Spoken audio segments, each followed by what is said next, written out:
So this is the second series of the Industry 254 conversations. So the first one was, we hosted the first webinar actually in mid last month. And so this is the second series. And as we mentioned, we will have these conversations every second or third every month, at least in the second or third week of every month. So of course, in the first series, we had both the current, I mean, the two speakers who will be speaking today, both Leo Kemboi and Kwame, and they will also be discussing or leading the discussion and making the presentation this morning. So to start us off, first, I would like to introduce myself. I'm John Mutua. I work in at the Institute of Economic Affairs, which is a think tank that promotes debate and dialogue on public policy issue.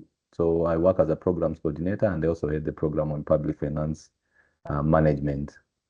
So in today's discussion, as I mentioned earlier, we will have Kemboi taking the first part of, or making the presentation for the first part. Kemboi works in the Constitution Law and Economy program.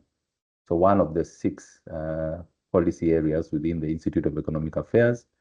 Then Kwame will come thereafter, and Kwame's focus will be on what it means for what this issue of the industrialization means for policy, for economic policy.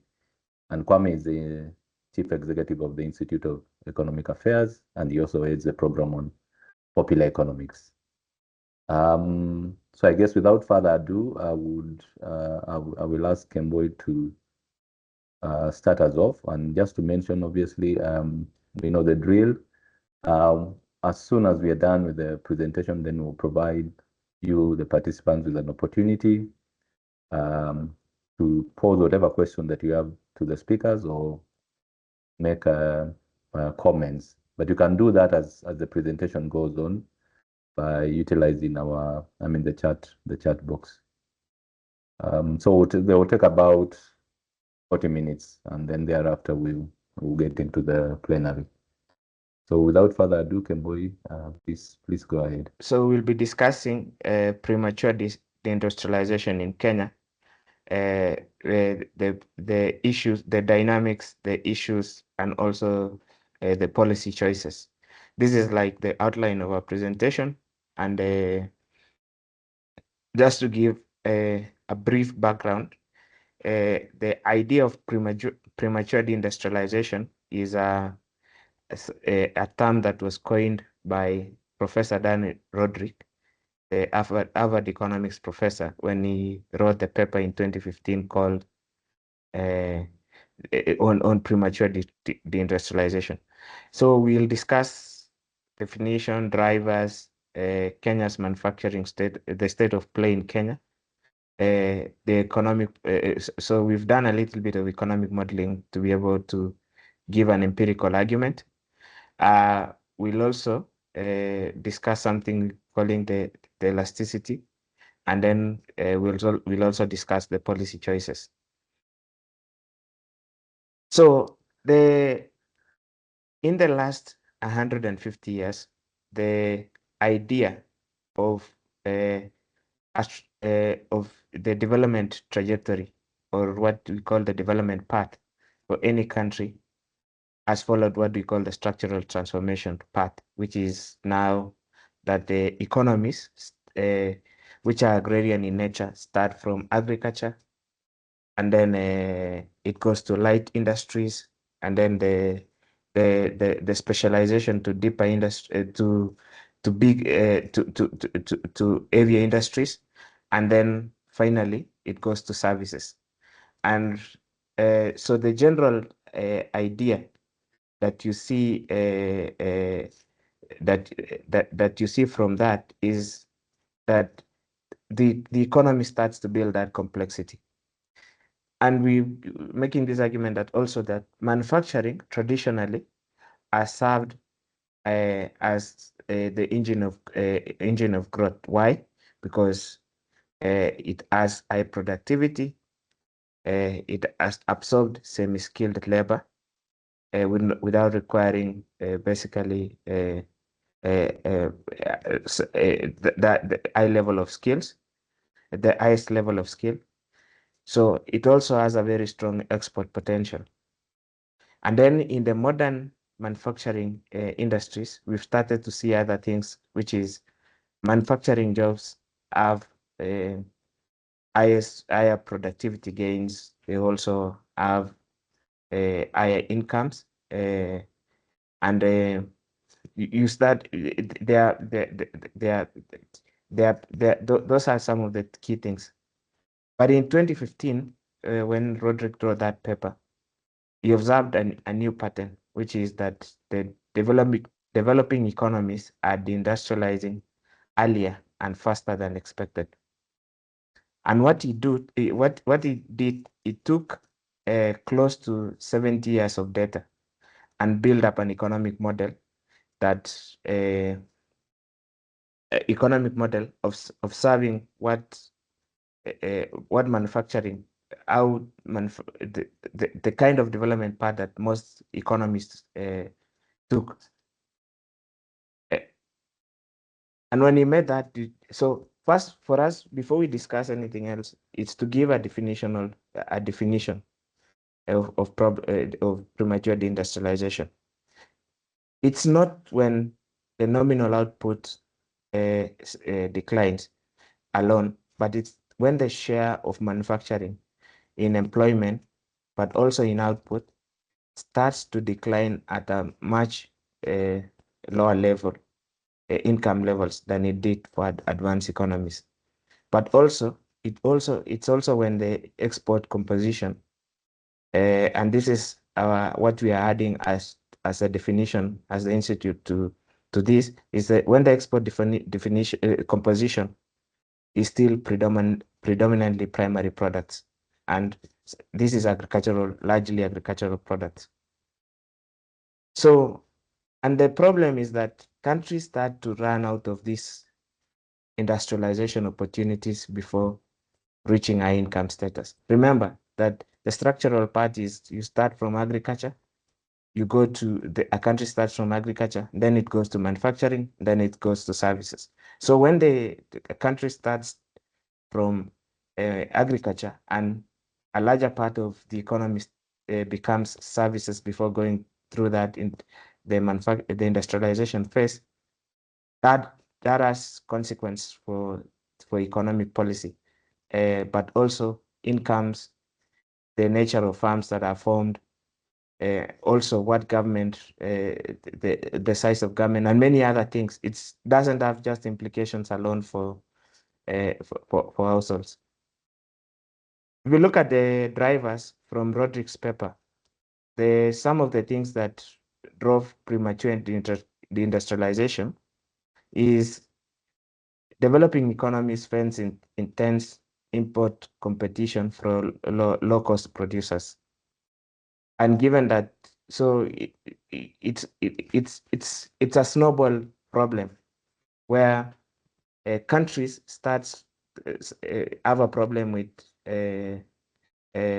domestic problems, domestic capacity to produce. They also have a bigger size of government, so they raise a lot of taxes. They also want to protect what they call infant industries. So a lot of it is domestic. You see a lot of domestic protection. A lot of sectors being protected from global trade, and global trade provides that discipline required for competition. Another issue is also automation, that technological change you start to see, and this affects the labor side. Another issue is the question of infrastructure and also limited industrial policy. So first, on the first part of infrastructure, you start to see some of the key things that are required, like electricity generation, reliable electricity, reliable water, reliable sanitation, reliable, some of those things that provide the agglomeration space for manufacturing to take place, those things. Then the second part is industrial policy, limited industrial policy that hinders competitiveness. So you've seen some countries, so I'll give this example of China. In this case, they've provided extensive subsidies to some specific sectors like steel, uh, and which has not necessarily steel alone, but including on electricity and many other things, which has played a big role in some of those sectors. Then he observed, Roderick also observed that that shift, expansion of low productivity or informal and or digital services crowds out industry. So the other sectors of the economy are expanding fast at a faster rate than the rest. Also, just to observe, historically, manufacturing employment always peaked at 30% of total employment in advanced economies. But when in that data set, looked at developing economies peaked around 10 to 15, or half of those income levels. And advanced economies peaked at 15,000, while developing economies peaked at 2 to 3,000 GDP per capita. So that plays a complex question. Now, to provide, so I'll focus on the Kenyan, the state of play in Kenya. So if you look at the manufacturing, one of the key things that we all observe is that manufacturing share as a share of GDP has always been falling downwards. We provided a discontinuity because of the 2014 rebasing of data, but you just see that the trend line has gone up. It went up.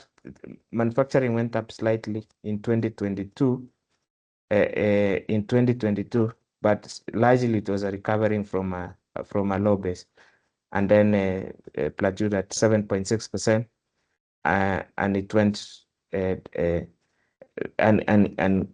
27.3% in 2024. So one thing that we have to be clear is that the nominal manufacturing output has grown.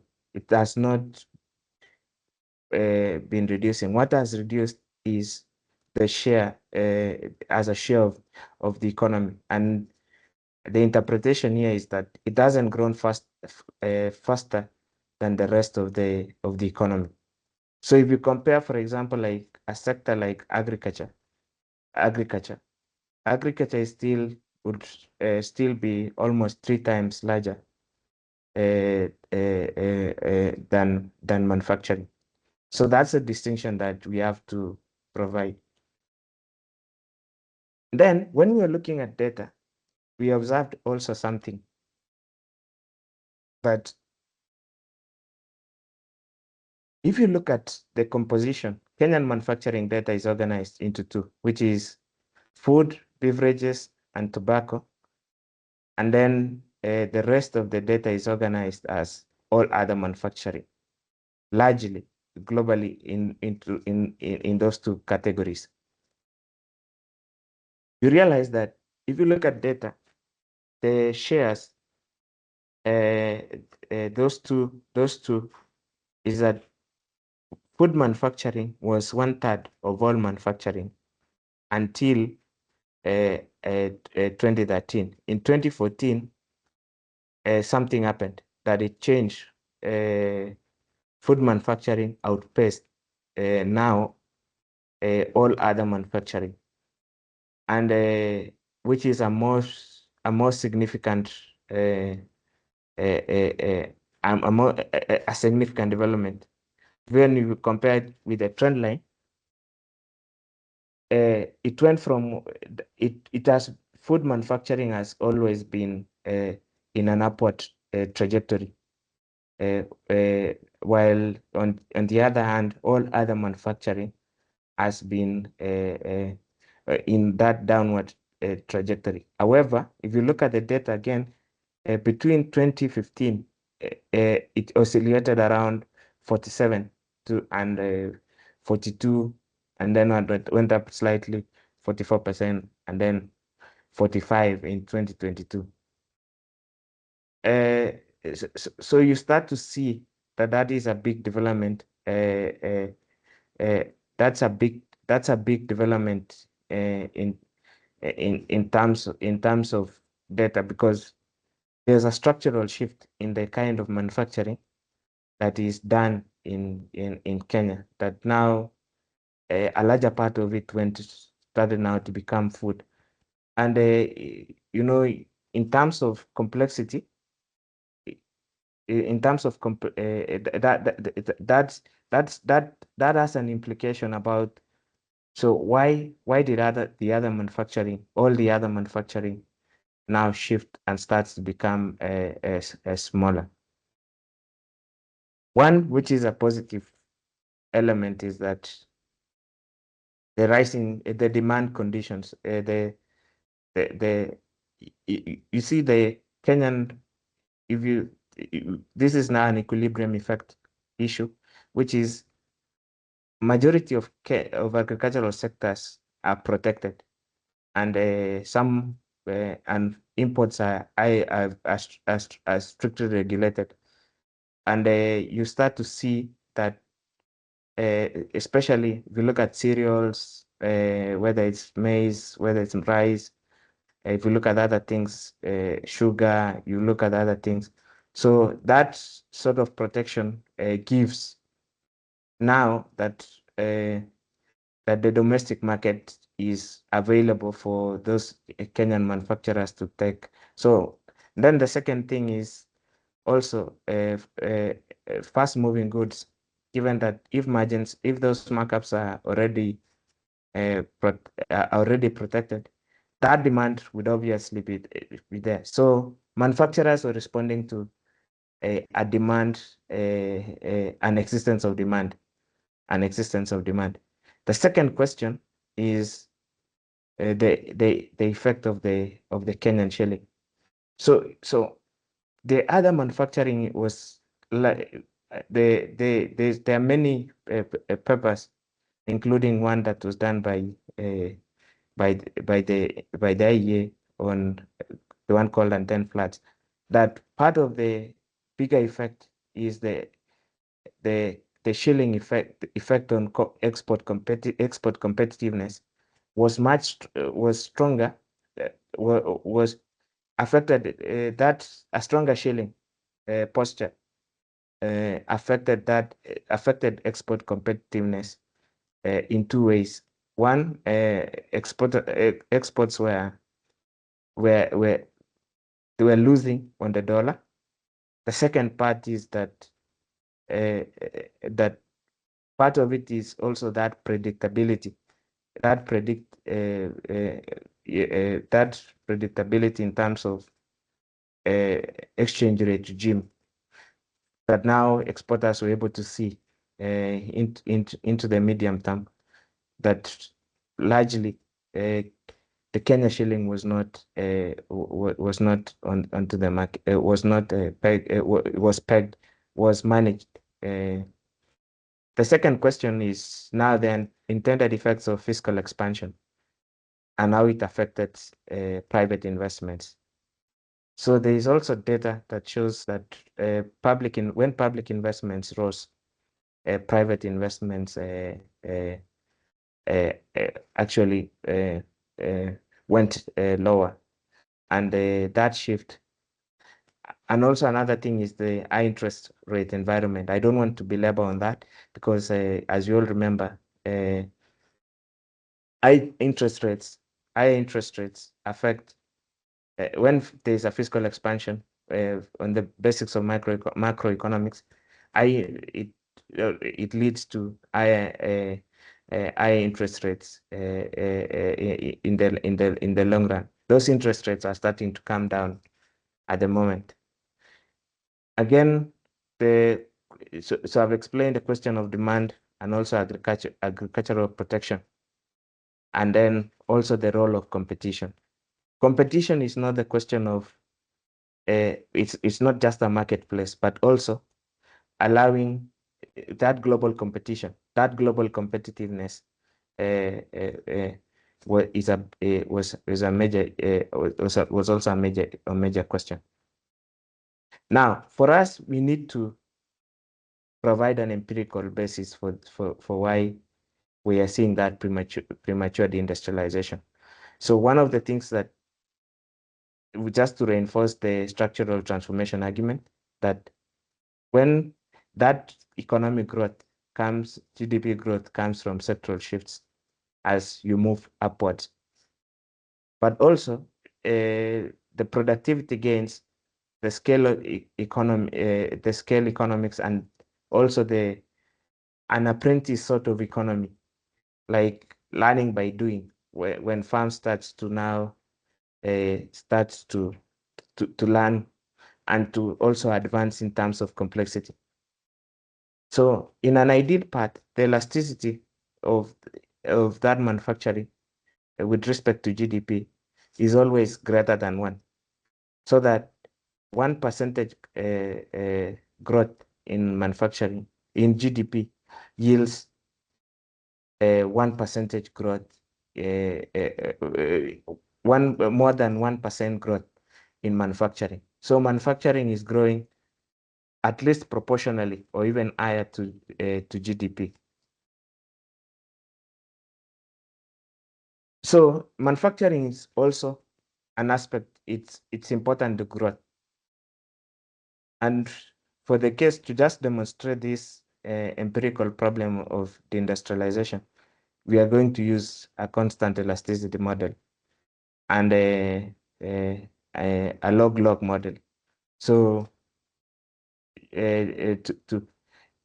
and our goal is to find out that if that elasticity, which we've illustrated in number 4 as that beta, that has to be greater than 1.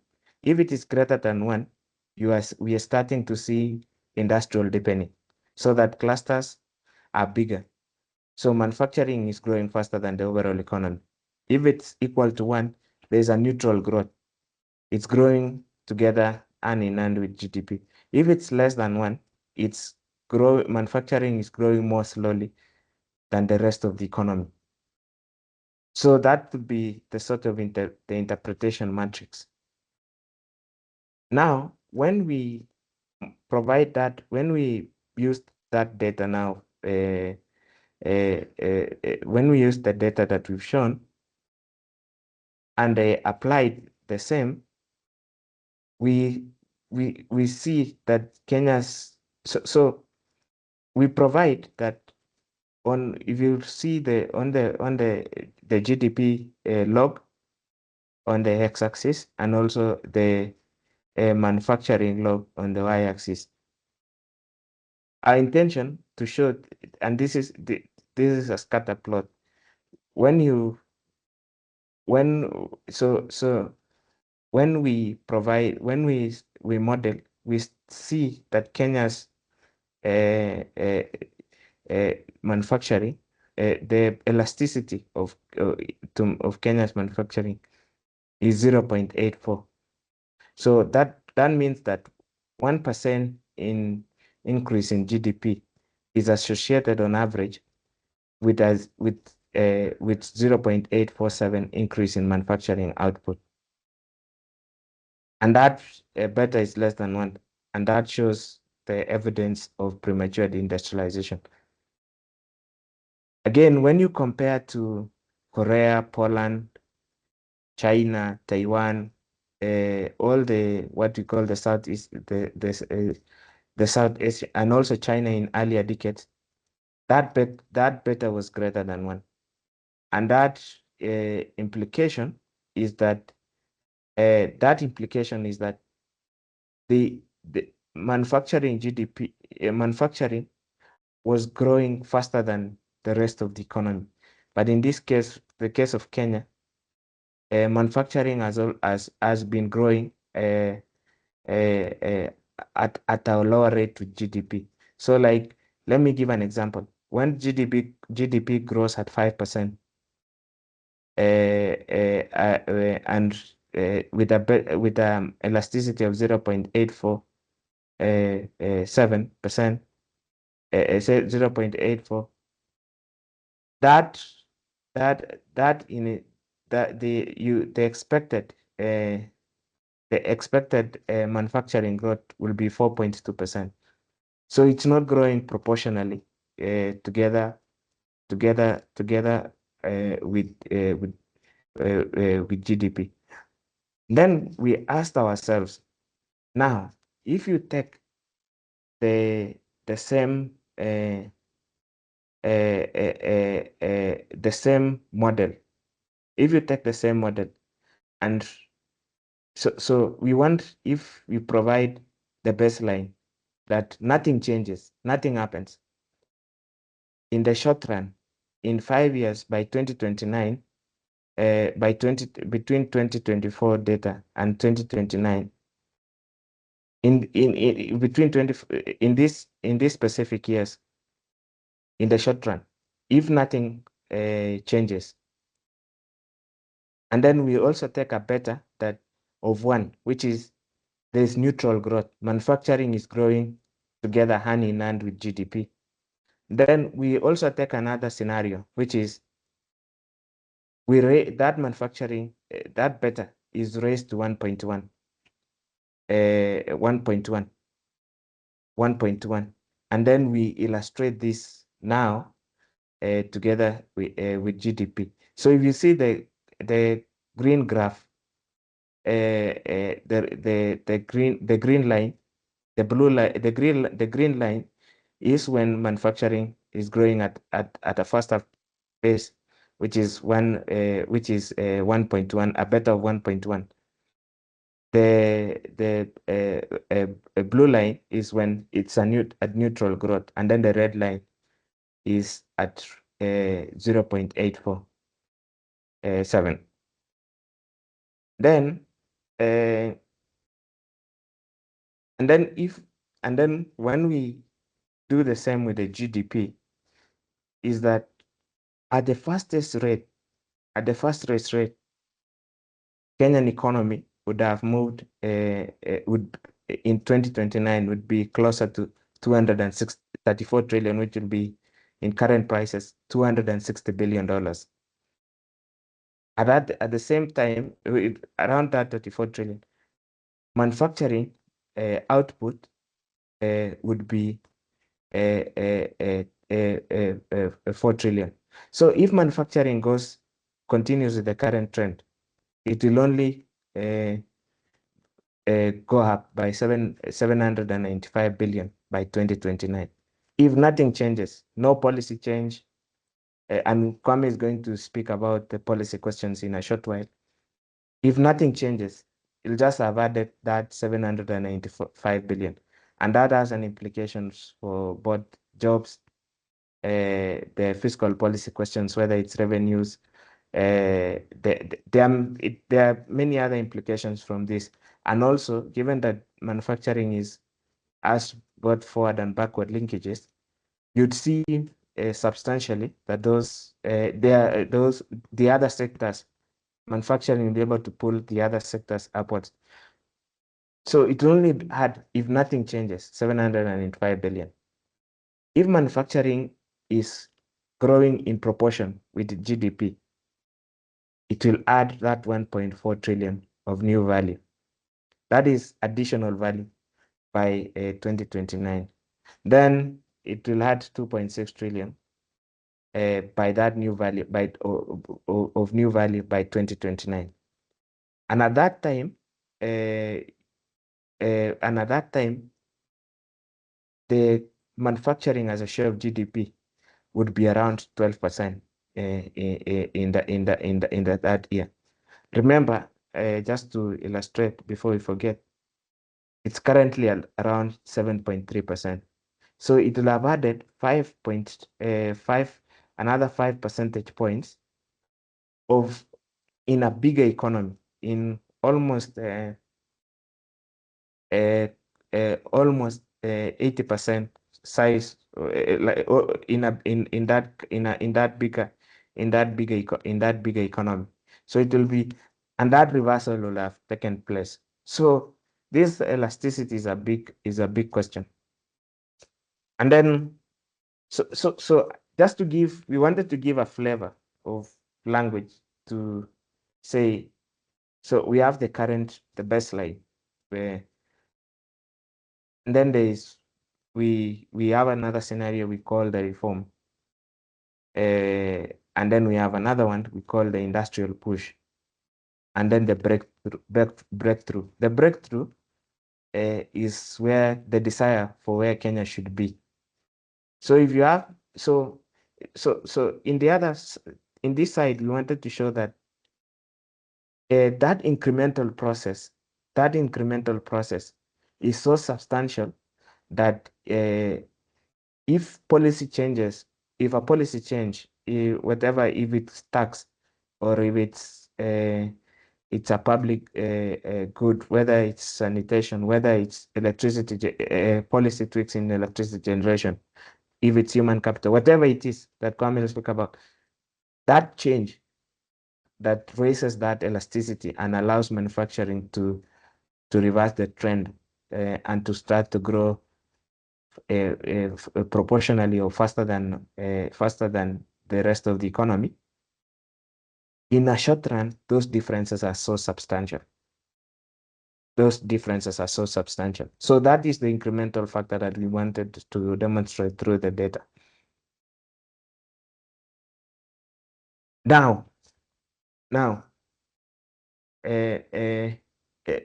another question that we also wanted to demonstrate is that manufacturing success is tied to rapid economic growth.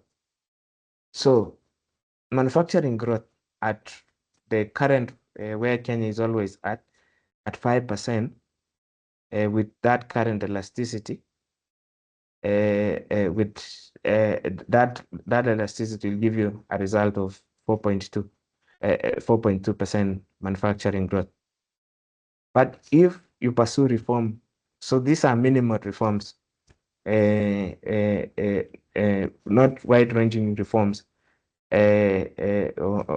and you'll see that, and then and also pursue the path to economic growth. So and that could 7%, and then that industrial push and the breakthrough would put, if that economic growth is at 10%,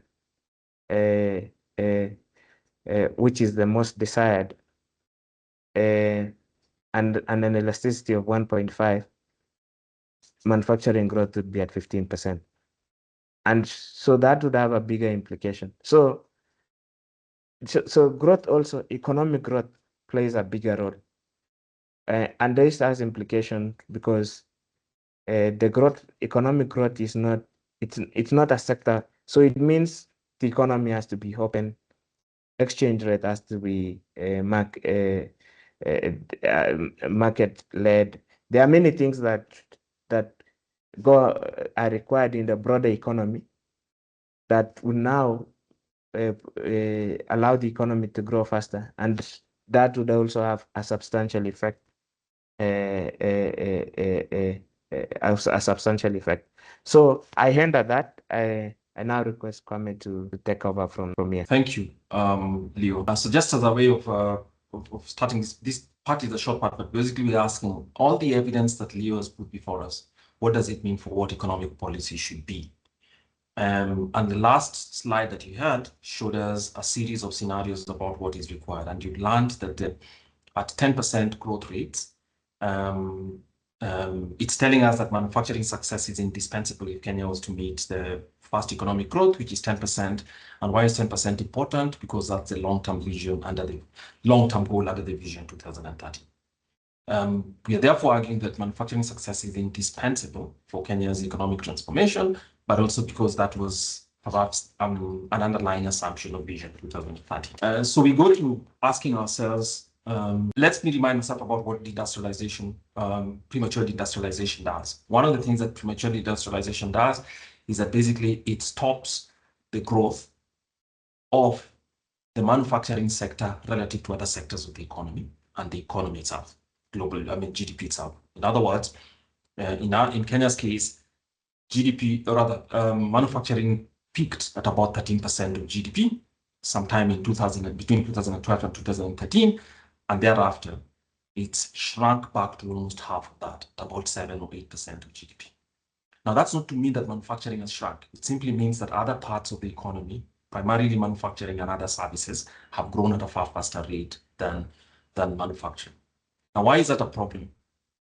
Because globally, and given economic history over the 300 years of economic growth, fast economic growth, no country has achieved high and sustained growth rates without the transformation from agriculture to manufacturing. Now, that doesn't mean that agriculture dies. It means moving most of the working people away from agriculture, which is the source of livelihoods, but productivity in agriculture is much, much lower, to a higher productivity sector for which manufacturing provides the most proximate option, and obviously services as well.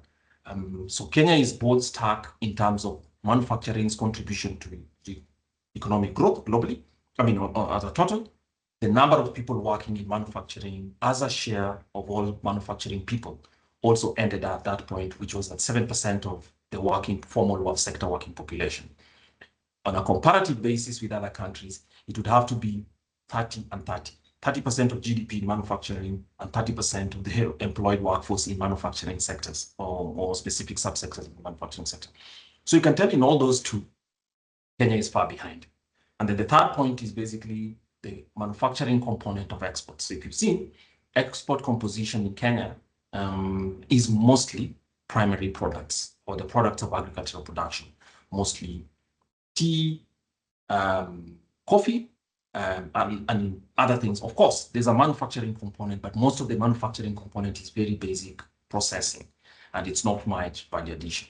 So if you put all those four together, it's telling you what the premature deindustrialization, what its effects are. It constrains the growth rates of a country and the level to which it can be structurally transformed as a sources of employment, sources of exports, and obviously overall economic growth on its own.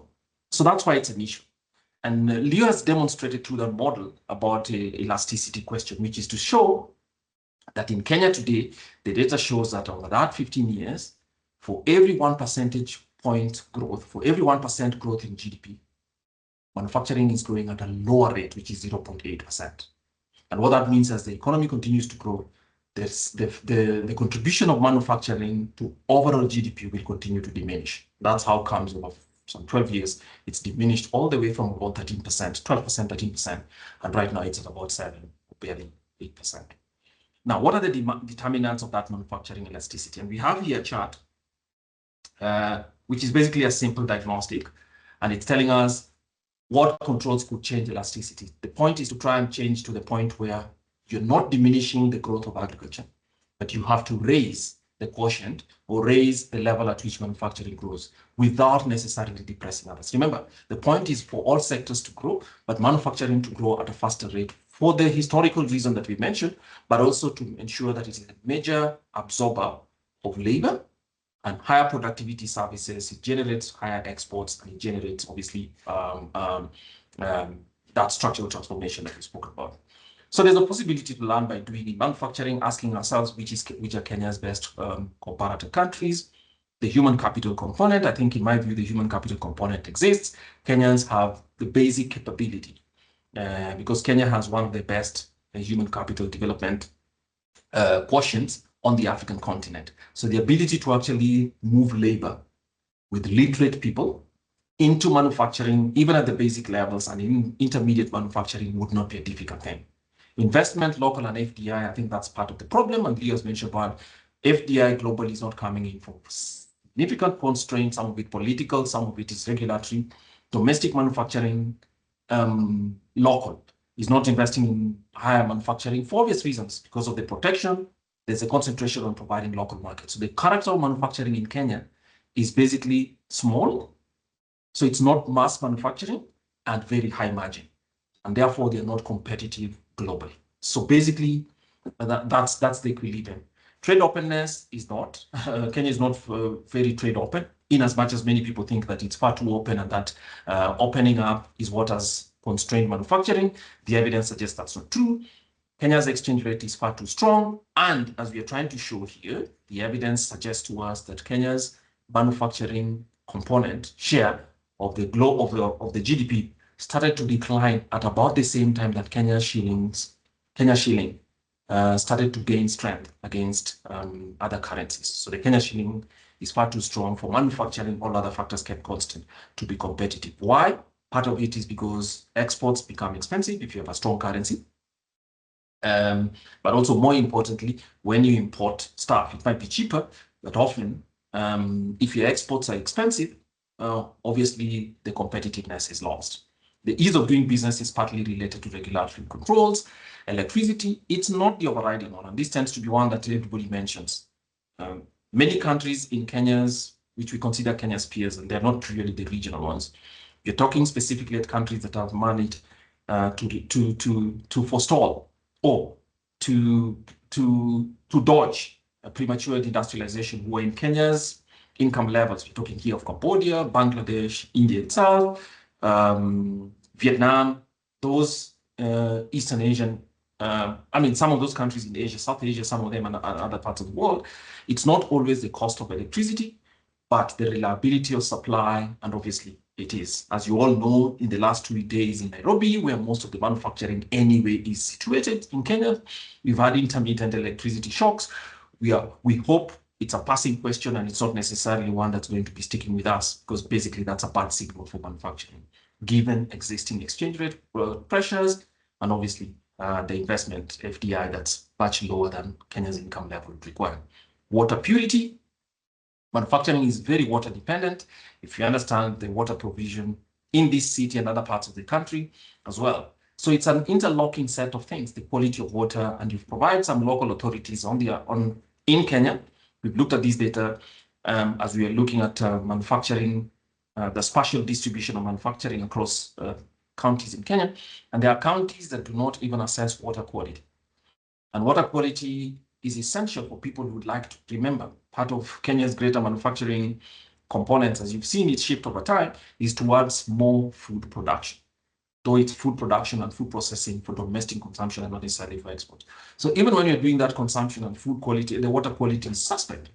The possibility of its export to expand markets is one thing, but even when the water quality is not available, I think the reluctance of farms to invest would be seen.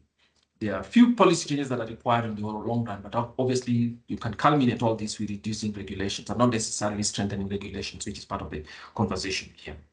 Now, what are the other determinants of manufacturing elasticity in the next slide? Yes, so here we try to just summarize the factors here about what are the factors, the specific changes that are required, and its expected effects on elasticity. So I'll choose a couple.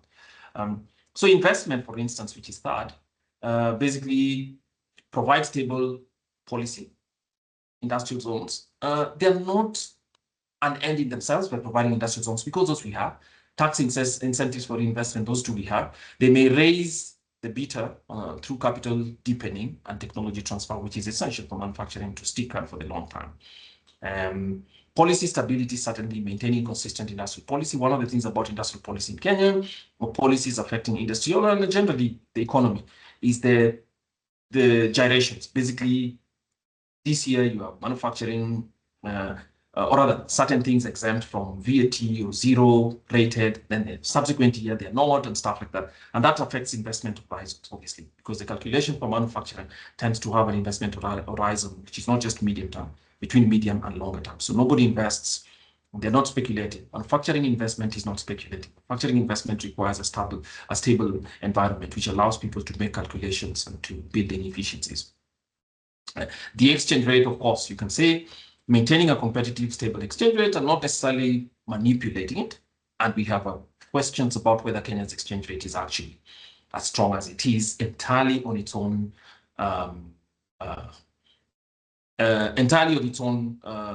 motion. I mean, entirely on its own, entirely on its own factors. But regardless of that, it's very, very clear to us that as a real effective exchange rate in Kenya showed that the Kenya shilling was becoming strong, manufacturing competitiveness and manufacturing investment and manufacturing volumes actually reduced, not only by reducing competitiveness of goods, but actually what it did was that Kenya lost its external orientation, so that GDP growth was more dependent on domestic manufacturing services. And you can see with that beta or the elasticity of 0.84, telling us that yes, manufacturing is growing at a far lower rate than overall GDP is growing by, suggesting other sectors perhaps are taking it more. And manufacturing share of employment has stayed at less than 10%, which is 7. In that same time, remember, compared GDP for GDP, manufacturing GDP is close to 3.5, 4 times larger than manufacturing, which is basically about 7.5 or 8. So definitely telling you that it's all moving in the wrong directions, to be honest. Now, so what are the big issues as we conclude? I think one of the big issues is just basically to consider the political economy analysis of industrial policy in Kenya. And our view looking at it is that Kenya is locked in an equilibrium of strong protectionism. Remember, it is clear that providing an industrial base for manufacturing partly require one, domestic agricultural production, because that would feed into the manufacturing process. But if it's not competitive globally for foreign exchange, I mean, for exchange rate purposes or just protectionism, basically protecting industrial manufacturers who are not the most efficient globally, even if some of them might be efficient regionally. What you do is then you lock them into a domestic provision. And the domestic provision is basically a small one. So some of these manufacturing firms, I dare say, exist because government restricts choices for domestic consumers by forcing people to buy from domestic production while protecting them from the dangers or the positive economic forces that will come from international competition. So industrial policy that is too focused on protectionism and what we suspect is a managed exchange rate obviously locks that equilibrium, and it's not going to change in a while. So basically, it's probably going to even hasten the deindustrialization. I think the other way in which taxation is managed is you hear incentives. Incentives design are essential, important. But if incentives and taxation design or incentive design is such that it is protecting domestic manufacturing and it is not connected to global value chains, because remember, if you're protecting through tariffs, inputs, manufacturing globally today is about nothing is all manufactured in one area. So intermediate inputs are usually imported, and part of the finishing takes place within one country before it is pushed to the other. So very few countries make everything entirely. But more importantly, most of these components move across different firms. So if you have problems with the structure, you have problems with the infrastructure, you have problems with electricity, and you have problems with efficiencies in general, which is information, because manufacturing components is basically about information and knowledge, and you're protecting them through large tariff walls, through taxation and tariff protection, then obviously that's going to delay the reset that is required for manufacturing to become more efficient, not domestically, but to compete globally because of scale. Remember as well that in terms of geography, Kenya is a small and open economy. So Kenya is not a setter of prices globally. So basically Kenya will be, and what that means therefore is that Kenya's best farms should be farms that can actually compete globally. So if they're more insistent on being able to compete only domestically, that's fine. They could get that political judgment, but it gives them a premium that most of those firms will not compete globally, and therefore their sizes will be limited by scope and the size of the Kenyan market, which is not large for a country whose citizens are less than $3,000 per person per annum. I think manufacturing incentives should be tied to employment and exports. Many people talk about the fact, the history, of course, of success in East Asia and part of the Southeast Asia. They're not telling the truth when they say that these companies, huge conglomerations, grew from domestic protection. That's not true. Or provision of incentives. The incentives, manufacturing incentives, were actually tied. You're talking Korea, you're talking Taiwan, you're talking Japan, you're talking even Vietnam, are tied to the ability to create real employment and exports. So people don't earn subsidies entirely for being in a farm. So those subsidies are connected, or tax incentives are connected to the fact that you're able to provide real employment and you're also able to provide exports. So this is known evidence. So for instance, if you export 1 billion worth of goods outside the country, then obviously you might get a shade of, say, 0.5 percentage points on your taxes, for instance. But it wasn't taxes regardless of what it is. So the design of incentives obviously is essential in the industrial policy, and it needs to be connected to exposure to competition and not to protection. And then that means, therefore, that it would be open to anyone who would wish to establish in Kenya and actually use that same industrial policy platform for pushing out exports and feeding into jobs. There should be reverse domestic protections. We must expose Kenyan farms to global competition. Kenyan farms, as we've said, if you look at the structure, one, most of them small volume, high margins. Behind tariff protection walls, they make a killing, but they are not competitive farms in a global sense. So most of the farms would not compete. The few farms that could compete globally compete in spite of existing protections. It is not because of those protections that they do, partly because they might have the orientation and they have the export orientation. And labor market reforms have to be made as well. I think manufacturing tends to have certain structures. You are creating knowledge in people so that they are able to be to provide part of the labor that's required, part of this transformation that's required, or that's part of what government should aim for, to provide employment for people. If you look at the labor market reforms and some of the labor policies in Kenya, which is very aggressive towards manufacturing, if you continue to create fractured labor markets where it is more advantageous for farms to employ people on short-term basis as opposed to longer-term, one, because you're providing aggressive protections that even in high-income countries are frowned upon, by assuming that if a person works for only 3 months, they should be entitled to all manner of protections through employment law and all that. It might affect the degree to which farms have an interest in using more labor, and labor is one thing that Kenya has in abundance and is going to have in abundance for the next generation. So being able to, rather, providing policy that is sensitive to the fact that you need to push this labor into manufacturing farms and into other sectors as well, without replacing labor for capital, is an essential thing to have as an important supplementary part to Kenya's industrial policy.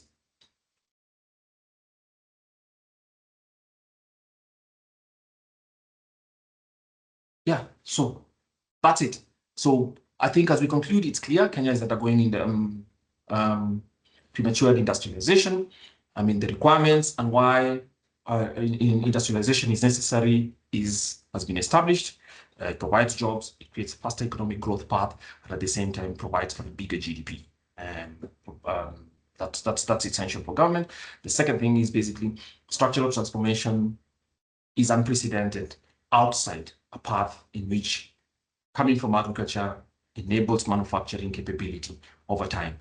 And it peaks at usually about 30% of GDP. Kenya's peaked at less than half of that, telling us there's much more, there's scope to grow. It's also clear that Kenya's ambitions, growing at 5 percentage points of GDP every year might be impressive, but if your population growth rate is at half of that, it means just the country is actually, in real terms, growing at only 2.5% percentage points of GDP.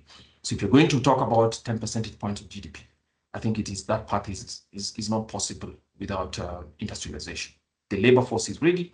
I think whether the policy will allow for that, because as a small and open economy, there is no option but to compete. And most of the small and open economies also followed that have been successful for the industrialization path.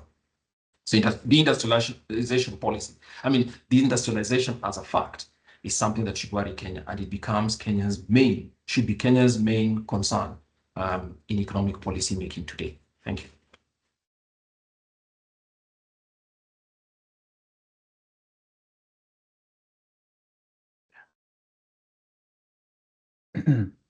Yeah, so thanks to both Leo Kemboi and Kwame Owino for that presentation. I think it's clear, the two of them have demonstrated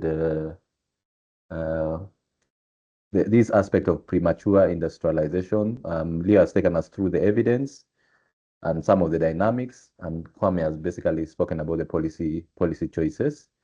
And I think as he was trying to connect that evidence to the issue of what premature deindustrialization means for Kenya from an economic policy perspective, he also summarized what Leo had presented, and so and also given the time, I will not get into that. So it's quite clear what Kenya basically needs to do, looking at those determinants for manufacturing elasticity. And Kwame has spoken actually to those big policy ticket issues. Now, so we'll now move into the plenary session.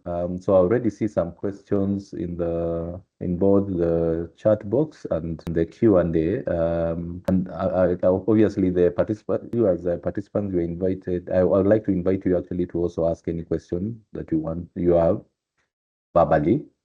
But I guess I'll just start off with what we have on in the chat box. No, in the question and answer. So I see a question from Kenneth. Oh yeah, so here it is. So I'll start off with Kenneth's question. What Kenneth is saying is the regime's effort. So I guess it means the current regime. Is the current regime's efforts to establish county industrial parks an appropriate response to changing manufacturing elasticity? So please. Both Kwame and Leo, please take note of that. So that's the first question. Then there are a couple of more questions in the chat box. And of course, there's a poll there, so please just interact with that as well. So yes, Kenneth, the slides will be shared immediately after this, or actually just before we conclude the session. Then we have question number 2 from Clive. So I think it's seeking a clarification from Kemboi, and what he's asking is whether we are talking about responsiveness of manufacturing output to growth in GDP, or is it the reverse? So Kemboi, you clarify that. Then number 3 from Samuel. Yeah, so for Samuel, yes, that presentation will be shared. So you're talking about the presentation on in the last webinar that we had on tracking of Kenya public debt. So that will be shared by Michelle, and you provided your email address, so that's fine. And then from Ochieng, so what Ochieng is asking is, are there industries that are currently subsidized, but the incentives are currently wrong? Yeah, so those are the questions that I can see. And I guess what we'll do is I'll request the speakers to respond to those, and then we'll have another second round. Of course, in the second round, anyone who wants to ask a question verbally can do so. I see one more. Okay, yeah. So one first, Clive, the effects are for GDP and manufacturing are bidirectional. I know the model that we showed is largely but you'd see that both of them, it's an endogenous causality question, which is if you have higher incomes, it raises demand for manufactured goods. So definitely you'll see the effects. So you see, you will see the effects directly on the demand when because economic growth would contribute directly to in pushing up that aggregate demand in manufacturing. But also on the supply side, you'll see that in the long run, there are productivity gains. There are productivity questions that you start to see. So the effects are not. It's not an exogenous. It's both not actually whether not not the responsiveness of manufacturing output to growth and GDP, but we also in the last chart we showed that economic growth has a bigger a story also to to say, so that even if with the current manufacturing elasticity of 0.8447 and an economic growth of 5%, you get 4.2. If the economic growth goes to 6%,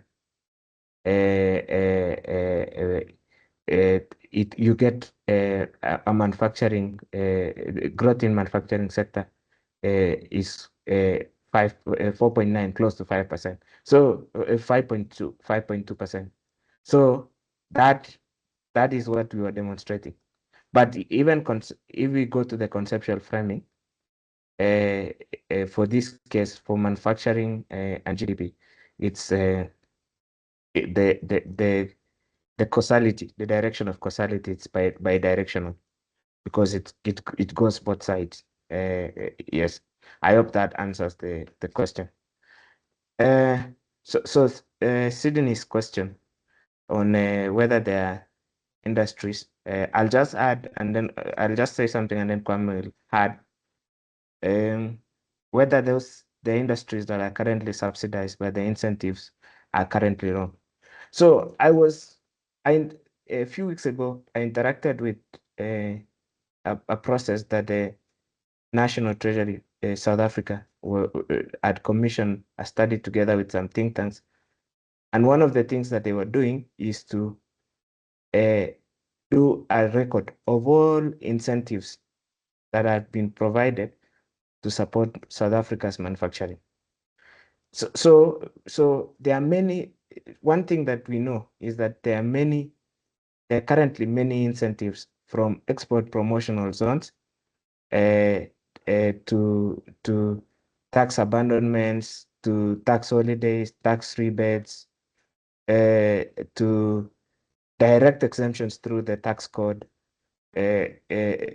So to others that are related to trainings. So there are many. You'll see that there are many. So we really need to do a design question. But the first thing is to document all of them and to be able to put them on and be able to. But there are many that are designed wrongly. Some of them, like export promotional zones, we have studies from other jurisdictions that give a different picture. The last question from Kenneth, just to emphasize, what the last question from Kenneth was the question of the industrial parks. The industrial parks, for me, for the institute, when we've studied, it's actually a decentralization problem.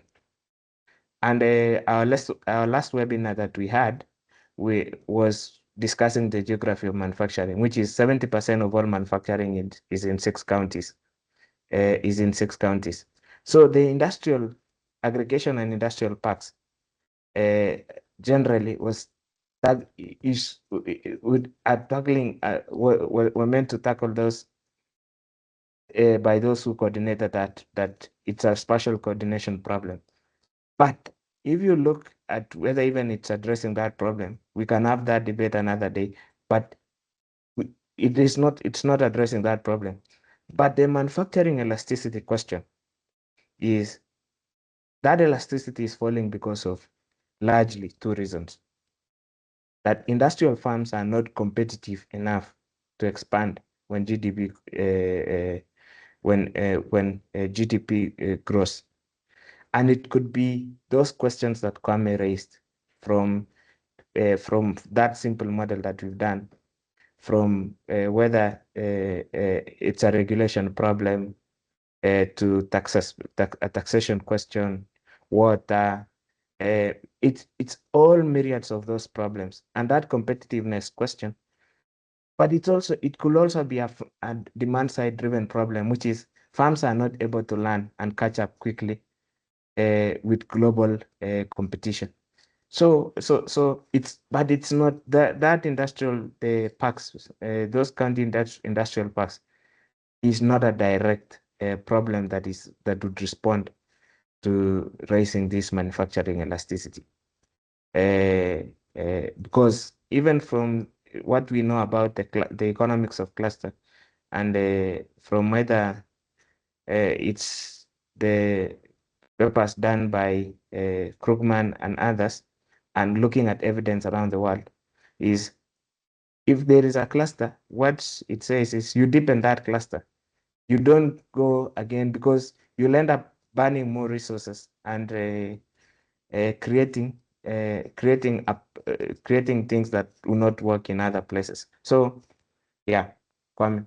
All right. Okay. So yes, Leo's given them a bit of a, but let me just add a fine point to them. So the first question I think from Kenneth is the regime's effort to establish industrial park. I think the very idea of establishing industrial parks is a reflection of wrong reading about what manufacturers need. So, for instance, if you come from Sierra Leone Margaret and you decide to give free land and free water and call that an industrial park so that people can come and establish parks or establish a manufacturing enterprise, you're forgetting two things. Leo just mentioned in our first series of these conversations showed us that if you look at the places in which Kenya's manufacturing base is, 70% of Kenya's manufacturing is within 6 counties.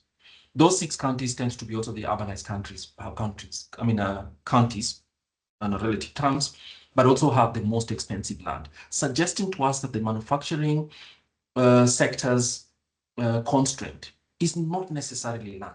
Because if people are establishing Nairobi, Kiambu has probably some of the most expensive lands in the country, in the Republic. And given, of course, the madness of land costs in Kenya, probably on the African continent. But that's where most manufacturing enterprises are. So it's telling you that the land constraint alone is not going to make somebody come from Nairobi and establish a manufacturing plant in, say, Siaya County, Nyangoma village. You can give free land and some people will take it, but what you're really doing is actually just giving them free. And you're not necessarily solving the questions. You're not solving the real constraints. So the real constraints don't seem to be land, at least not land costs as the evidence suggests to us. So the idea of establishing industrial parks by itself is, in my view, part of the wrong reading of what the evidence is. I know that people attribute China's manufacturing success to the establishment of special economic zones and some industrial parks. Actually, the real evidence suggests that actually it was a hit and miss. Some industrial parks that were established did not succeed at all. So the idea that it's all about the land costs is wrong reading of that evidence. Because when you're giving people land for free, that's a subsidy. If you're giving them energy for free, that's a subsidy. And that it doesn't seem to have solved this problem in itself suggests to us that it requires more careful thinking than just throwing things at manufacturers or enterprises, because some of the people who will take it nevertheless. So I guess that's point. It's not solving that elasticity question. So you have more constraints to it than us. And you have to accept that some of manufacturing is also something like it's got a cluster effect. And incentives in and out also didn't require what they do. So that might be part of the problem. So yes, land and free things in entirely are not going to solve that manufacturing question. The second question, are there industries that are subsidized with wrong incentives? As I've suggested, some of those, not necessarily industries, but specific places giving free land and all that. I don't think it's going to solve, especially if every county is going to be giving very scarce land away to farms. Any farm that's going to take it is going to use it for the purposes of reducing its own cost. But whether that's going to make it competitive globally and specifically in the region is a different matter altogether. And it looks like there are certainly more dynamics than just where the land is or what the cost of that land would be. Now, are there industries? I'll give you three lessons. John, I'll finish here, but let me give you 3 lessons. Now, depending on how you measure it, Kenya's largest manufacturing enterprise is the Kenya Tea Development Authority. Why? Because it provides the manufacturing infrastructure which converts the green leaf tea into tea and provides Kenya's largest single export. So the Kenya Tea KTDA, with its factories and obviously the infrastructure, that is Kenya's largest single manufacturing firm by virtue of the value of what it processes and its export globally. It is embedded and linked to about 500,000 farmers, individual farmers, and about 20 large industrial estates, right? The bigger ones. So the 500,000 farmers or farming families or households are responsible for 60% of the output. That's pretty large. So that might be, so in terms of that footprint, it could be like Kenya's largest manufacturing. It exports the equivalent of $1.3 billion of tea every year, at least based on 2023 numbers that I could get before we had this discussion. And that suggests to you that as a manufacturing enterprise connecting agriculture on one side to markets in tea, producing tea, picking green leaf, converting it to tea, it generates value equivalent to about $1.3 billion, which is about $100 million of output per month for the whole year. So that's one. Kenya's largest, at one point, Kenya's largest industrial crop used to be sugar, with a scattering of sugarcane farms across the country, all from government investments and a few others, right? But remember, tea is not protected. Sugarcane is protected because the idea is if you protect it, domestic production, sugar is charged at about 100% for import duty. You know the story of sugar as well, right? And when you protect a country, you protect an industry that way. I'm not saying you protect the farmers. You're protecting the manufacturing plant, which is supposed to be protecting and subsidizing the farm. The results speak for themselves. We have some of the most expensive sugar, not only by the continent, perhaps in the world. The sugarcane farmers are not paid in time, but you have these factories running with very eloquent members of parliament and people speaking about our sugar industry. So that's another. Its output, always in deficits and obviously owing farmers several years worth of payments. And we know how that goes. Every so often, every administration has to come in and pay them, subsidize. I know other crops are also subsidized one way or the other, but I'm just trying to demonstrate this and its connection to industry so that you can see why this case is complicated. The other one is Magadi soda, again, based on an existing mineral endowment in Kenya, which we did not choose. There's a Tata company running it in Magadi, about 80 kilometers from Nairobi City. I encourage anyone with time to go and visit it. It will tell you something. Now, this is an industry, a farm that's been here for more than 100 years. Of course, it's passed different ownerships because it was established in 1905 by a British farm. Of course, you remember, then it's now passed to a new farm. It's now owned by Tata companies, chemicals rather. And in the year 2023, again, right, the data that's available, I think it exported as a single farm about $150 million worth of soda ash, processed soda ash. There's the opportunity for it. Remember, soda ash has several industrial possibilities. So what I'm trying to show is how industries are connected one to the other. So you extract something called soda ash, which is, trona, which you then process into, which is soda ash, you then process it into various industrial implements, various industrial commodities, sodium carbonate, of course, used for all manner of things, producing soap, glass, paper, and all manner of dyes and industrial things. Now, I asked the question, why can't you then use it, one of the best, highest quality products in the world, very highly refined? Why don't you use it to construct, to manufacture glass, soap, industrial soap, detergents, paper, all these places? And the point was, the economics doesn't work in Kenya. One, we'd start with very steep taxes, setting up costs, import of the machinery. Do you see all those things leading up? So basically, in my view, those are the things that shows. Each of them has a different advantage, but it doesn't. But what I'm trying to let you know is that the paths to industrial success would have to be providing an environment in which all these three firms and many others, including those that are at EPZs exporting fantastic textiles globally, would have to be successful. And so what government of Kenya tends to do is to concentrate on single farms. So you know that a couple of years back, the government established a specific textile company based in Eldoret, Rivertex, and the kind, and gave it all manner of protections and service, advantages. It has run losses, and now government is handing it over to a private firm to do. So all I'm just trying to let you know is that it's very, very difficult if industrial policy is focused on specific farms as opposed to making the entire industrial foundation good enough for everybody else. That's it. But the real thing we need to ask ourselves, if Kenya has a farm exporting one of the highest quality soda ash in the world, why is it that somebody else prefers to buy that soda ash in Dubai and manufacture that soap in Dubai and bring it out back into the African continent? Those are constraints that have to be sorted here. And they're not constraints that you can sort with big tariff walls. So, or other subsidies. It would actually have to be industrial policy that makes economic sense. Industrial policy making economic sense is not about tariffs and big industrial protections, which we've had for close to 60 years. And the sugar industry is testimony to the fact that, yes, it goes wrong and goes wrong very quickly.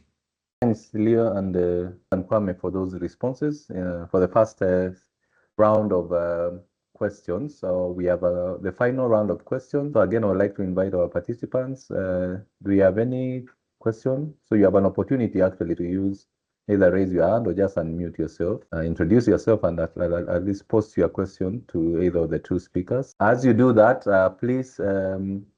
We have a poll, so we're also seeking your feedback. So far, we only have 15 responses, and I can see there are 35 participants. So feel free to please give us your feedback by responding to that one question that's been posted by Michelle.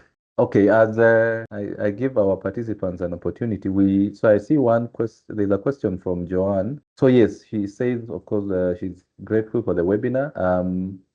She may have missed something, but what she's seeking clarification on is whether we have a policy on support of cottage industries in Kenya.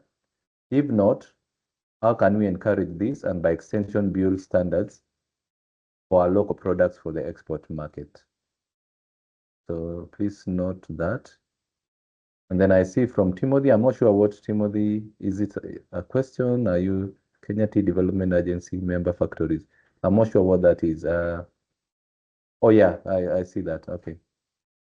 Yeah, agency, not authority. So that's fine. Do you have any question, any additional question from our participants? Kwame and Leo, please also prepare your final remark. Yes, Ochieng, you can unmute yourself and pose your question.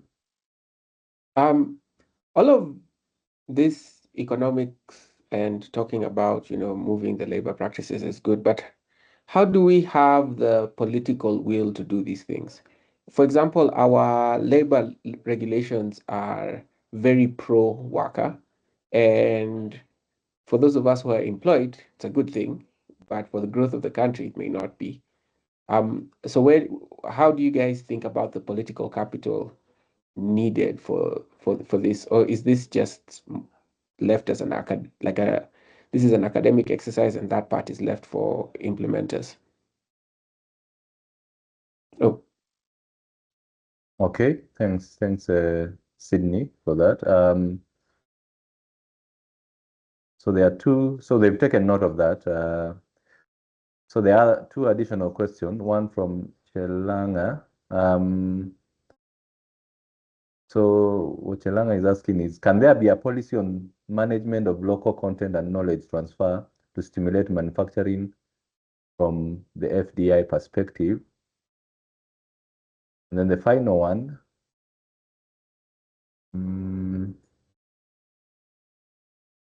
from Brian,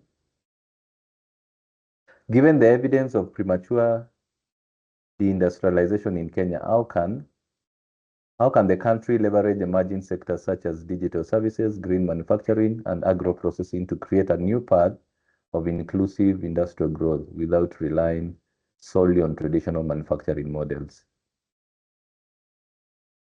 Okay, so that's what we have from our participants from the chat box. So maybe Kembo, you can start with I guess you've taken note of the other questions, and also maybe you need to also respond to Jumba, and then Kwame can respond to any of those questions that you. I mean, you can make whatever additional comments you'd like to. As you do that, please also make your final remarks. So to start question from Ochieng's question, we are cognizant, Ochieng, that as a public policy think tank, that the most important thing is not to engage in an academic endeavor, and because that's the reason actually why we only focus on policy questions, and our discussions are leading to this. But so the reason why we're having these industry 254 conversations is to build an archive and also track questions on manufacturing. Part of the challenge with Kenya's manufacturing is a political economy question, which is what you see currently in the industry is a result of those players in that market. So we need to provide alternative policy questions. So like if there is a protectionist a question that needs to be resolved so that other the manufacturing sector can open up. If the exchange rate effects, if it's a question of learning by doing, how can Kenya become an apprentice economy? All those questions are things that we are trying to rest, but we need to think about them deeper, because mostly what people the argument that has been made since independence is we need to protect our industries, infant industries, but that has been a question of a 60-year question.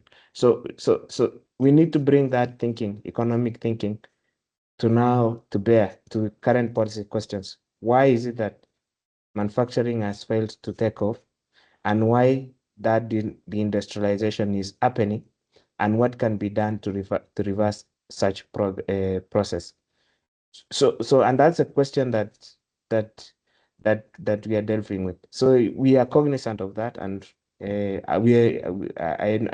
that's a point that you've raised. The next question is the question from Joanne about the cottage industries.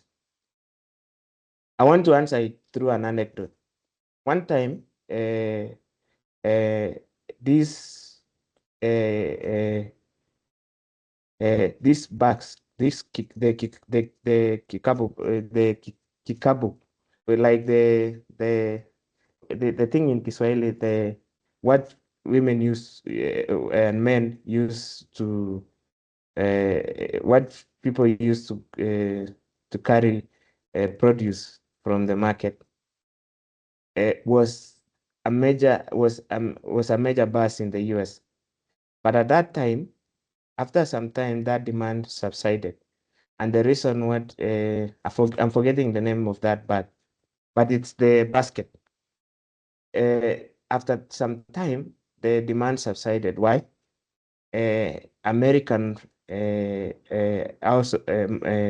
moms and households were looking for that basket, but the one with in pockets, the pockets inside. If Kome can remember the name of that, we've discussed that anecdote.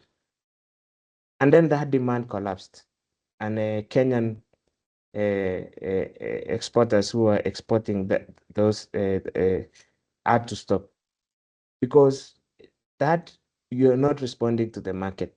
So cottage industries require it's more of a knowledge problem. On the other side, it's more of a capital problem. You are not able to match up to the match up to the market, where the market needs. So cottage industries can only support the local industry, the local market, but they will not. That local market is small, and a more competitive one needs to be outward looking, like export oriented.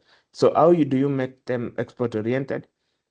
You provide a mix of how can they learn from what they require. Because so if you look at the Chinese market, majority of those producers have been able to adapt and learn what the global market needs. So whether it's fast fashion, whether it's you find all manner of things, and the only way you learn those things is by being competitive in the market. This is not something that a government can sanction. So policy should be on the basis of how can the manufacturing sector the regulation should be very low, taxes, conditions, human capital, and to facilitate that kind of learning with the other markets. So that's the most important thing. So policy, so the policy in this sense that we are raising is not the usual approach of what government needs to do, because these are things that government cannot because those standards are market determined, and those market determined if they can compete outside. I just want to add one anecdote before I forget. The World Bank did a study in 2016, and they did a diagnostic of Kenyan industries, and they came up with two categories, which is one, there is what they called a laggard, and then the other category of the farms. So the laggard survived on government regulations. These are things, farms that were government protected, but the other farms could compete in upper and middle income economies, like in this case, including Chile, including some Taiwanese farms and others. So the question about government policy really needs to be very limited in a way that would be. So let me answer the question, Chelanga. Can there be a policy on management of local content and knowledge transfer to stimulate manufacturing from FDI perspective? There's something they call the Lucas paradox. That the idea that firms would invest in developing economies, and then when they invest in developing economies, they would transfer technology, they would transfer. And then Lucas, it was started by the economist Lucas, found out that actually that was not the truth. What is required is largely a competition question. And then that knowledge transfer is things that government can now facilitate specific. So let's give an example. So like if you want to improve manufacturing of what we call the hardware components, you have to take so like a professor. So like we have an agreement with government of South Korea. you take professionals from South Korea and embed them in the Kenyan University material science labs. And that now is something that will allow that knowledge transfer to take place. So, but when people look at it, they look at it as a question of that knowledge transfer is something that you can bring. So you have to learn in most manufacturing languages, learn by doing. So how can that learn by doing be at the farm level, in education institutions, in vocational institutions, and that kind of the thing? What kind of industry operations? You all read about the Japanese car making a success, and that's the similar thing. But now we're looking at it from a different perspective. So we need to know what is the best method of learning by doing that can help cottage industries, but also be able to push the material science labs in universities to stimulate that kind of hardware. And those are things that government cannot sanction. So it will be required. For example, should we have an annual physics symposium on a specific things that we've seen Kenya. We'll have a webinar on very soon on economic complexity, and where we look at what are some of the things that are manufactured in Kenya, and what kind of complexity is required. Then what would now policy on management of that knowledge transfer would we require to learn from the leading economies in that area? So that's the direction that, but those are things that rarely government can. As I end at that, my conclusion is our indication will all this series into the foreseeable future, every second or third week of the month.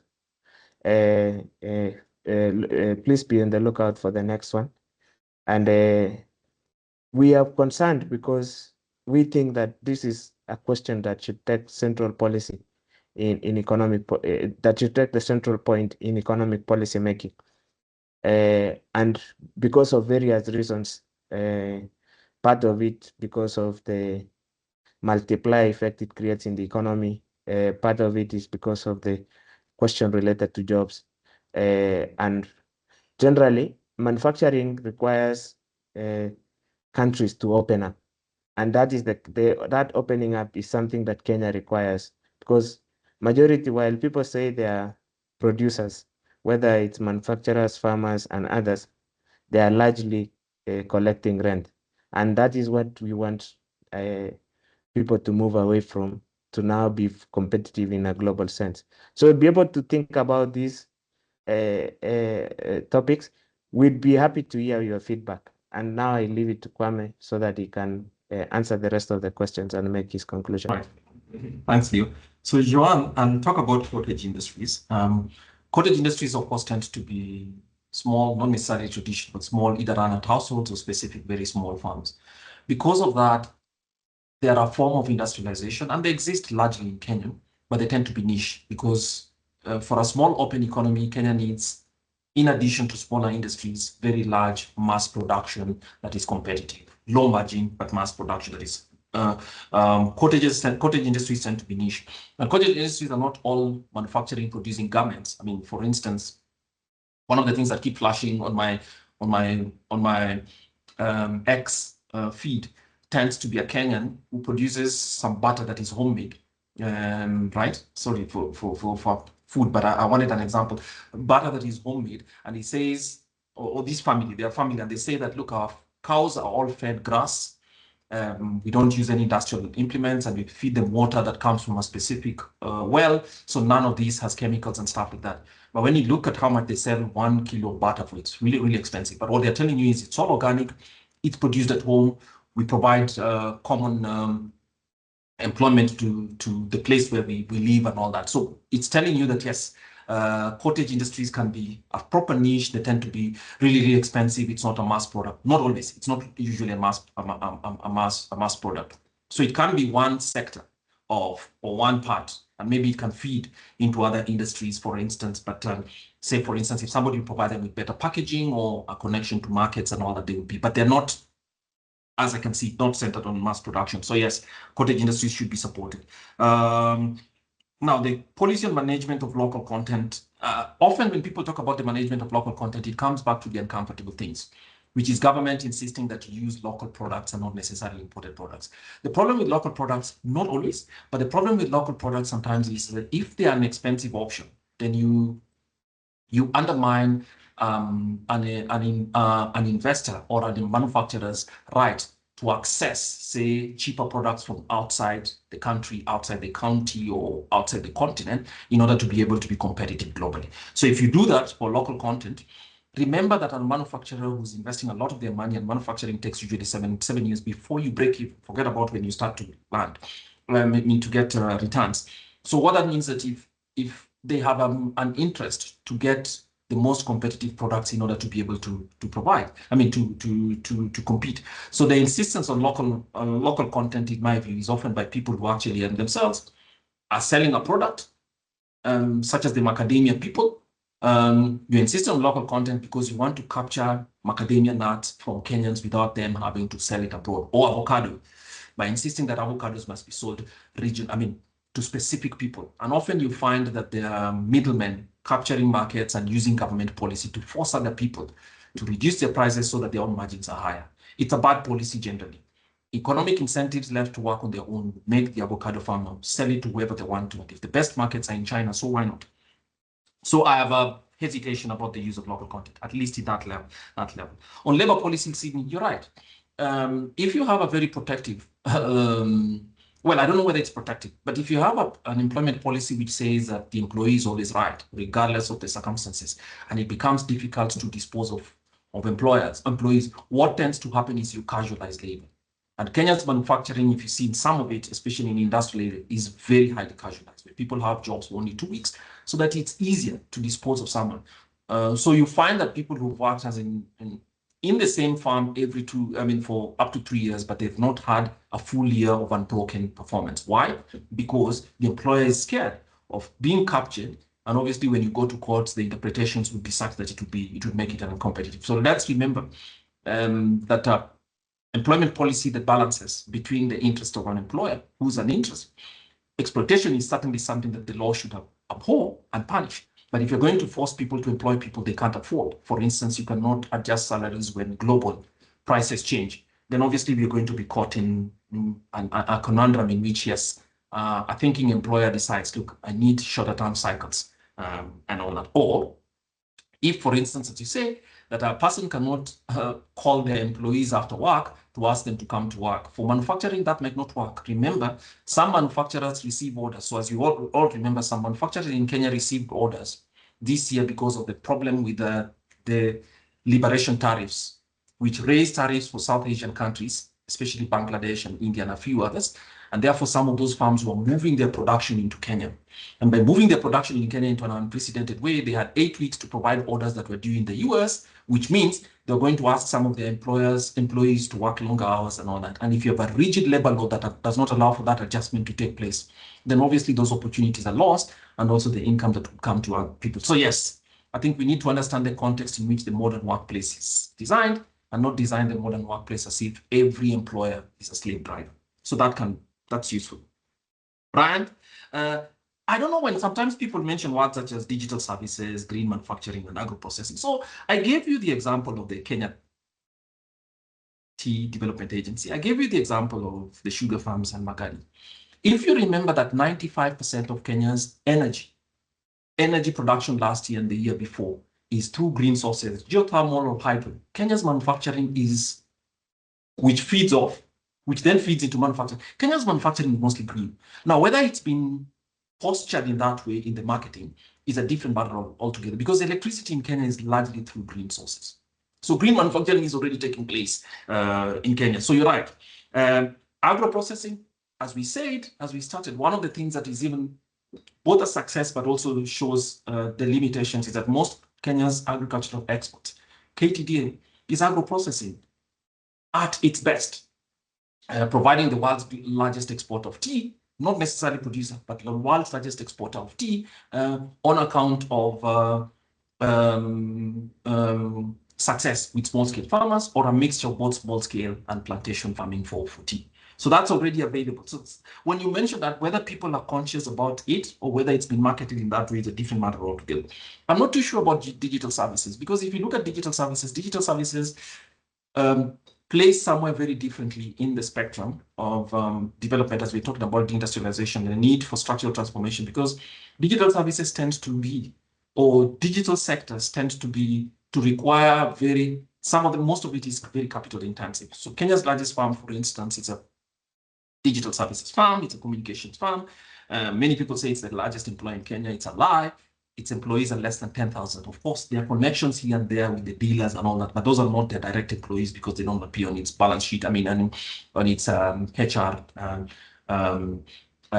or payroll. But the connections tend to be here. But our emphasis is, if you look historically, countries coming from low income, such as Kenya is in lower middle income, to transfer to higher income, middle income and higher income would require a definite, intense industry path, using, as we require more in modern days, green manufacture, rather cleaner sources of energy, and Kenya doesn't have a problem there. So whether Kenya has actually talked about that as a premium and used it to build better manufacturing is something to talk about. I'll conclude with the fact that what our story tells us is, if you look at Kenya's manufacturing effort over time, it is not as if it's so. It is very, very clear that the structural transformation that Kenya seeks to employ more people in manufacturing, to provide manufacturing that is competitive globally, and to provide manufacturing based on green sources, and at the same time to build value, because basically you don't employ people as an end in itself, to create value for higher economic growth rates, would require what is called creative destruction. This year's Nobel Prize in Economics are people about people who study the concept of creative destruction and how it occurs and how societies innovate and actually achieve prosperity. It is clear to me that the present sectors, manufacturing footprint that Kenya has would need to be expanded. And some of the farms that exist today, especially high margin farms, low volume, who sell only domestically, protected by the walls of high tariffs, are not going to survive. And so some of them might actually have to die, and out of their ashes will be built more competitive global farms. Thank you. Okay, thanks to both Leo and Kwame for that. Please help me to appreciate them, and to also appreciate yourself as a participant for sparing time to join us this morning, actually, for this webinar. Of course, I can already tell from the poll that this webinar was quite useful to actually a majority of all those that have given their responses. So thanks a lot. So of course, for those who've asked for the presentation, this will be posted immediately after this webinar. And we'll also just counter check to see whether the previous presentation from the webinar that we had, the previous webinar, that presentation is accessible. So we'll confirm that. So again, thanks a lot. Just to reiterate, obviously, IEA is actually, this will go along in terms of just creating an archive of information or content on the Kenya's industry or manufacturing sector, and hopefully this will continue to spur conversation and debate around manufacturing and basically what needs to be done to spur our manufacturing sector to the levels that we desire as a country. So thank you, and so I guess Michelle, you need to check that. There's one of the participants, Joanne. I'm not sure why she's not able to provide a response, but maybe just check again. She got an error. Otherwise, thanks a lot. Just to remind you, the Institute of Economic Affairs is is also a membership organization. And if you'd like to be a member, feel free to basically go to our website. The benefits are clearly spelled out in our website, but you can also get in touch with our comms officers, both Oscar and Michelle. They will be able to take you through the requirements for registering to be a member, and obviously take you through the benefits. As Kemboi noted, obviously, please look out for more of these conversations on Kenya's manufacturing sector or manufacturing sector. We'll be having this every month, either in the second or third week of every month. And also look out for other IEA webinars. So you can visit our website and also through our social media handles.